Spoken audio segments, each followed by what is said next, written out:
Hello everyone and welcome to the very first episode of The New Brunei. I'm your host, I'm too damn sexy. That's right, I'm too damn sexy. Oh, for sure.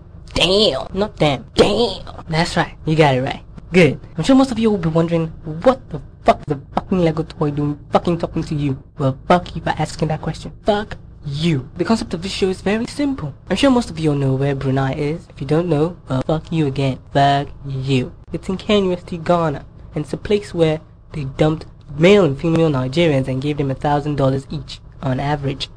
That's the biggest mistake anyone could ever make, because when that happens, there are bound to be fuck-ups. Fuck-ups here and there. People just decide, let me fuck up today. And that's what the show is all about, to show you in detail how these people just manage to fuck up. But before we go to the very first episode, I'd like to introduce my special guest today. Nnamdi, how are you doing? I'm fine, thank you, yes. Before you introduce the first episode, I'd like to say, most of you know that I don't fuck up in life. Because of my eloquence. I speak eloquently, and eloquent people do not know how to fuck up. No, yes, so, damn, back to you. Yeah, at least you got my name right. Besides that, you're fucked, idiot. So, the very first episode and is entitled, Shit. I Shit. Enjoy.